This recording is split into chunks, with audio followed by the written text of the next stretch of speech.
Pak, Ibu izin memperkenalkan diri. Nama Taruna Muda Putra Dwiendapa NIT 2230201, Prodi Teknologi Mekanika Perkeretaapian dari Politeknik Perkeretaapian Indonesia Maju.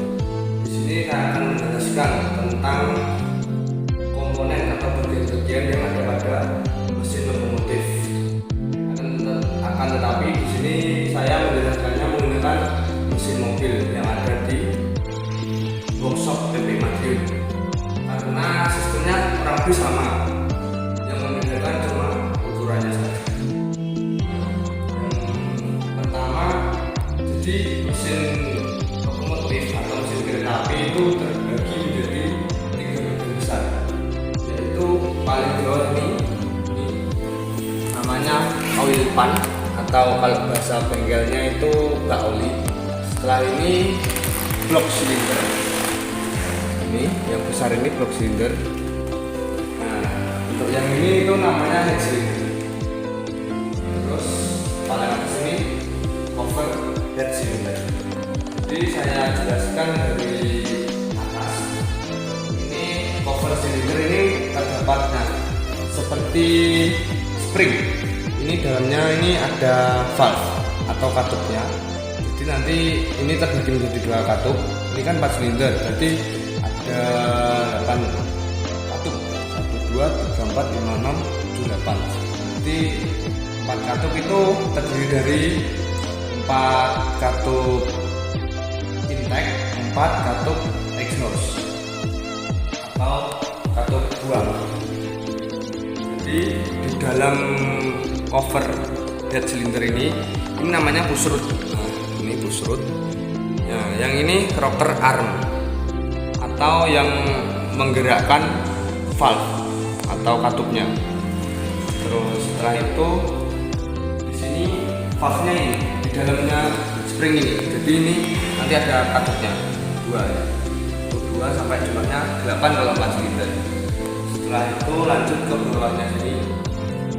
Di sini di dalamnya head cylinder ini terdapat yang namanya itu semprotan atau nozzle.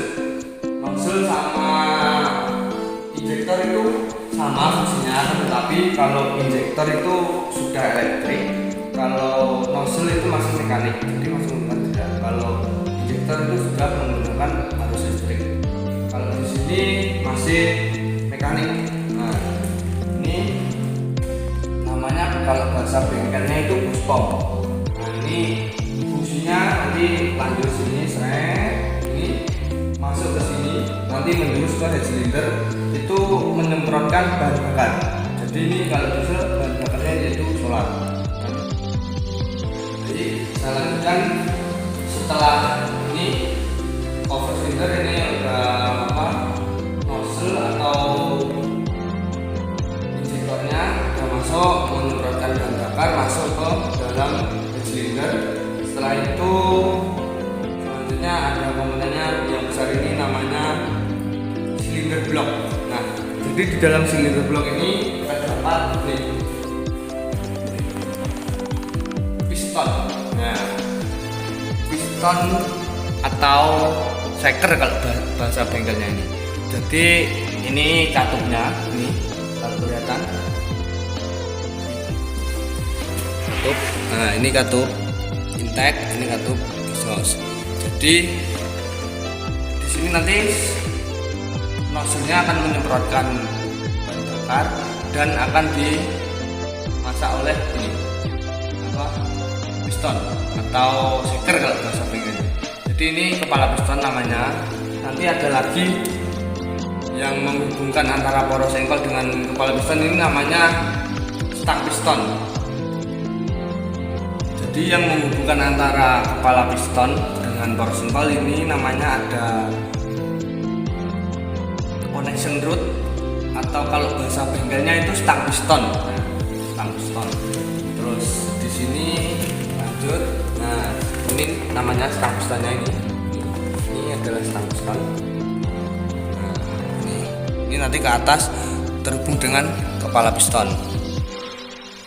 Setelah ini ada yang di dalamnya sini, ini tajam ke sini, namanya itu poros engkol atau crankshaft. Nah, itu fungsinya untuk memutar piston, pergerakan piston. Jadi selanjutnya, jadi ini langkahnya ini ada 4 langkah. Urut-urutannya itu ada 2 sistem atau 2 top. Yang pertama ada top 1 dan yang kedua ada top 4. Kalau top 1 itu urut-urutannya dari piston top 1 itu 1, terus 3, 2, 4. Nah, kalau top 4 itu 4, 2, 1, 3. Urut-urutannya kurang lebih seperti itu. Lanjut, di bawah ini ada oil pan. Oil pan ini fungsinya untuk menampung oli mesin. Jadi di sini nanti ada genangan oli yang fungsinya untuk melumasi mesin-mesin. Jadi mesin kalau tidak ada olinya itu akan cepat rusak atau cepat aus. Nah, kalau ada olinya nanti kan ada pelumasnya. Terus lanjut lagi ini namanya motor starter. Fungsinya untuk memutarkan ini. Jadi ini nanti kan dialiri arus listrik. Nah, nanti untuk memutar flywheel. Nah, ini namanya flywheel atau roda gila kalau bahasa bengkelnya. Jadi ini dialiri arus listrik, memutar ini dan menghidupkan mesin. Ini diputar. Ini sebenarnya ada bridge-nya di sini. Nah, ini memutar flywheel ini dan mesin akan hidup. Setelah itu lanjut ini adalah intake manifold. Jadi di sini nanti ada bahan bakar dari sini nanti masuk sini. Hose pump ini terus nanti disemprotkan oleh yang namanya nozzle tadi. Terus ada intake, jadi ada exhaust. Nah, di sini ada exhaust. Jadi nanti sisa-sisa bahan bakar akan keluar melalui exhaust manifold. Nanti dikeluarkan oleh yang terakhir itu ada knalpot. Nah, jadi asap-asap itu akan keluar melalui knalpot. Setelah itu di sini ada radiator. Nah, ini namanya radiator. Fungsinya apa? Radiator itu berfungsi untuk mendinginkan mesin. Jadi mesin panas. Di sini nanti ada air coolant. Nah, ini kalau bahasa bengkelnya itu air radiator, itu untuk mendinginkan mesin. Jadi ini uap mesin akan diserap melalui radiator ini dan akan didinginkan oleh radiator yang dikipaskan oleh ini kipas radiator. Kalau yang seperti ban ini namanya fan belt. Nah, ini untuk meneruskan putaran dari mesin ini menuju ke kipas radiator ini, mengkoneksikan antara putaran mesin dengan kipas. Sekarang saya lanjut. Di sini ada filter solar. Fungsinya apa? Fungsinya untuk menyaring solar. Nah, jadi solar sebelum masuk ke dalam mesin itu disaring melalui filter solar ini. Kalau ada filter solar berarti ada filter oli. Nah, filter oli itu terdapat di sini. Ini namanya filter oli. Lanjut, ini namanya kalau bahasa bengkel itu dinamo ampere. Dinamo ampere itu fungsinya untuk mensirkulasikan aliran listrik. Jadi aki tidak cepat habis atau aki tidak cepat gonta-ganti mati itu karena ini. Jadi aliran listrik itu berputar terus. Itu fungsi dari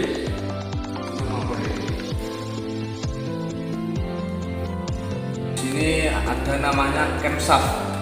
Kalau bahasa bengkelnya itu noken. Noken itu fungsinya apa? Fungsinya untuk menggerakkan katup atau valve. Jadi nanti akan bergerak secara satu-satu gitu. Jadi pergerakannya satu naik, satu turun, satu naik, satu turun. Itu jumlahnya ada 8 kalau 4 piston. Setelah itu ini ada throttle gas.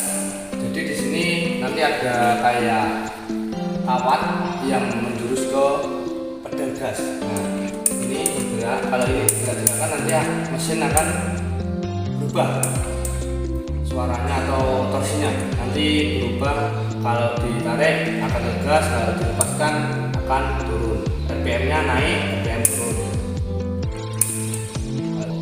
Ini fungsinya ini untuk kalau di truk itu di mesin diesel gunanya untuk angin-angin.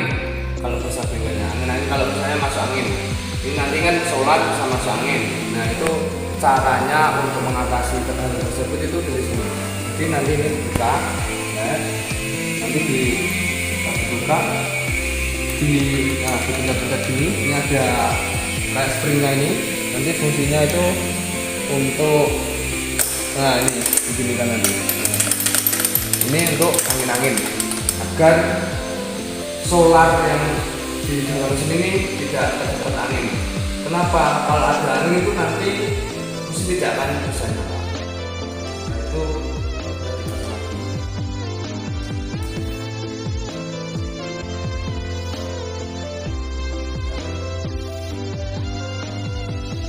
dan nanti di dalam sini ini ada namanya itu timing atau rantai kampret bahasa Inggris. Nah, fungsinya apa? Fungsinya itu untuk menggerakkan dari putaran mesin menuju ke rocker arm. Nah ini nanti akan digerakkan. Nah ini nanti bergerak rocker arm dan ini menggerakkan rotor. Dan juga kalau bahasa bengkelnya itu noken. Kalau di bahasa mekaniknya camshaft.